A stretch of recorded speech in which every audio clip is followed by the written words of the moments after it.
वसुलीभाई नेहमीप्रमाणे त्याच्या ट्री हाऊसच्या खालच्या भागात सहज बसून होते. ते मोनू सिंगला जाताना पाहतात. ते त्याला ओरडून बोलावतात. काय रे हॅपी सिंगच्या मुला? ओ जी, तुम्ही मला बोलवता आहात का? अरे वेड्या, रोडवर तर तूच आहेस ना, मग तुलाच बोलवत असणार ना मी वेड्या.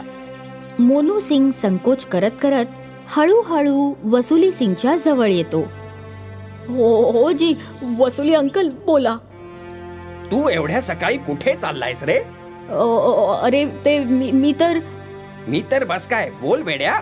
मी तर पप्पाजींचं औषध आणायला चाललो होतो. हॅपी सिंग, तुला घरातलं काम करायचं किती पैसे देतो? हो जी, वसुली अंकल जी, घरातलं काम करायचे कोणी पैसे घेतो का जी? मी तर घेतो. खरंच रे, मी तर आतून बाहेर येण्याआधीच माझ्या अम्माला पैसे मागितले होते. काय हो ना? जेव्हा माझी अम्मा म्हणाली पैसे देईन तेव्हाच मी बाहेर आलो होतो. पण तूही असंच कर रे. मोनू सिंग घरी परत जातो. तो पाहतो की हॅपी सिंग घरी नाहीये आणि लवलीन जेवण करते आहे. आणि जेवण करायला तिला त्याची बहीण सोनू सिंग मदत करत आहे. तो थेट किचन मध्ये जाऊन प्रश्न विचारतो. मम्मीजी, मला वसुली करायची आहे. मला म्हणायचंय की मला वसुली अंकल ओरडले की कोणतंही काम फ्री मध्ये करू नये, तर आता प्रत्येक कामासाठी मला पैसे हवेत. अरे कशा गोष्टी करतोयस तू? कोणते पैसे? ओ जी, आता पप्पाजींचं औषध आणलं त्यासाठी 10 रुपये. काल तुझं डोकं दाबून दिलं होतं त्याचे 20 रुपये.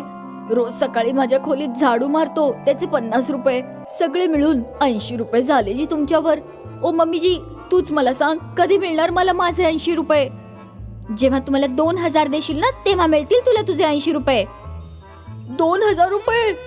हो 2000 रुपये. तुला जन्माला घालायचे 500 रुपये, मग 5 वर्ष तुझं पालन पोषण करायचे 500 रुपये, तुझी एवढी काळजी घेतली त्याचे 500 रुपये.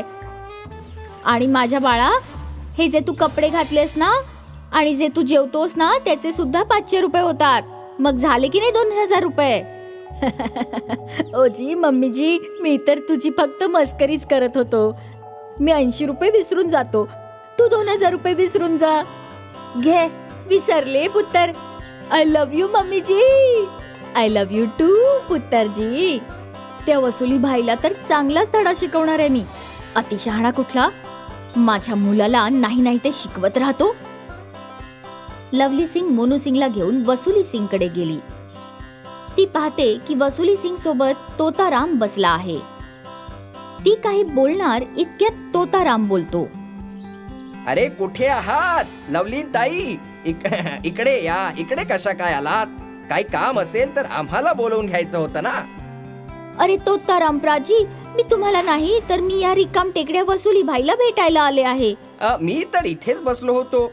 मी काय केलं? जगभरात वसुली करून करून माझ्या पुत्तरला माझ्याच कडून वसुली करायला पाठवलं. पुन्हा असं केलंस ना तर केलं तर काय? काय करणार आहेस तू? मी अशी थोबाडीत मारेन की उद्या वर्गणी काढून उपचार करावे लागतील तुला. हा हे सगळं सोडा ताई. हॅपी सिंग भेटला होता. त्याने आज सुद्धा 3-4 लोकांना जेवायला बोलवलं होतं. आणि शहाणा तुमचा नवरा दिवस रात्र दानच करत सुटतो. काय सांगू तोताराम भाई, उन्हाळा जवळ आलाय, घरातलं सगळं धान्य संपत आलंय. मी रोज हॅपी सिंगच्या पाहुण्यांना जेवू घालत बसले तर माझ्या मुलांना काय खाऊ घालणार सांग? तू मारणार नशील तर माझ्याकडे एक सोल्युशन आहे. तू सांगशील तर मी सांगतो तुला. अरे सांगा वसुली, आपलीच बहीण आहे ना. तर ऐका, जसं जसं मी तुम्हाला सांगेल तसंच तुम्हा लोकांना करायचं आहे. मग पाहुण्यांचा प्रश्न संपलाच समजा. वसुलीभाई हळूहळू तोताराम, लवली सिंग आणि मोनू सिंगला प्लॅन समजावतो. जेव्हा तो पूर्ण प्लॅन सांगतो तेव्हाच तिथे हॅपी सिंगही पोहोचतो. अगं लवली, घरी पाहुणे पोहोचणारच आहेत. त्यांच्यासाठी जेवण तयार कर. काय नाही, तुम्ही पाठवा पाहुण्यांना, मी मस्त पाहुणचार करते त्यांचा. लवली सिंग तिच्या घरी निघून जाते. हॅपी सिंग त्याच्या कामाला निघून जातो. तोताराम आणि वसुली तिथेच बसून राहतात. लवली सिंग, सोनू सिंग आणि मोनी सिंग तिघेही त्यांच्या कामाला लागतात. लवली सिंग एक काठी डायनिंग टेबलवर ठेवते. सोनू आणि मोनू सिंग काठीला चांगलं सजवतात. तेव्हाच पाहुणे घरी येतात. लवली सिंग त्यांना नीट डायनिंग रूम मध्ये बसवते. लवली सिंग काही बोलण्याआधीच पहिला पाहुणा तिला म्हणतो, ताई, तुमच्या डायनिंग टेबलावर ती काठी का ठेवली आहे? तुमचं पाहुणचार करायचं आहे ना, त्याचसाठी. मला समजलं नाही ताई. ओजी अंकलजी, त्याचं काय आहे ना की आमच्याकडे जो कोणी पहिल्यांदा येतो त्याला आधी पप्पाजींच्या हाताने काठीचा मार खावा लागतो, मग पप्पाजी जेव घालतात. हे ऐकून सगळ्या पाहुण्यांच्या चेहऱ्यावरचा आनंद मावळतो. तेव्हाच दारावरची बेल वाजते.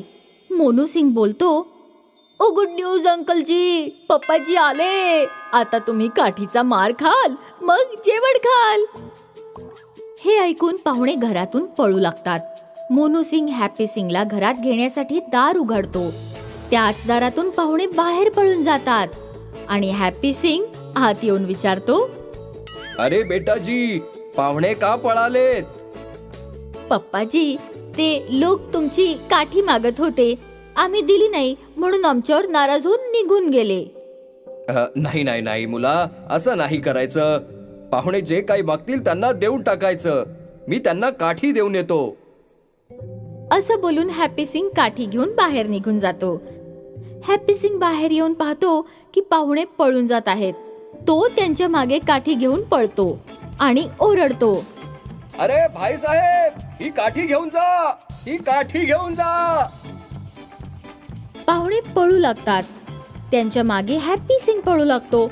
हॅपी सिंगच्या मागे सोनू सिंग, मोनू सिंग आणि लवली सिंग पळू लागतात. पळता पळता सगळेच वसुलीच्या घराजवळून जातात. पाहुणे आणि हॅपी सिंग पळता पळता पुढे निघून जातात. लवली सिंग, सोनू आणि मोनू तिथेच थांबतात. मी सांगतोय ना ताई, या वसुलीचा प्लॅन नेहमीच यशस्वी होतो. थँक्यू तोताराम भाई, थँक्यू वसुली भाई. मी काहीच फुकट मध्ये नाही करत. या प्लॅनचा चार्ज आहे 50 रुपये. तू सुधारणार नाहीस, आता थोबाडीत मारणार आहे मी तुला. जेव्हा थोबाडीत मारायला येशील तेव्हा 50 रुपये घेऊन ये. हे बोलून वसुली भाई हसू लागतो. सर्वांना कळतं की तो मस्करी करत होता. लवली सिंग आणि सोनू सिंग त्यांच्या घरी निघून जातात.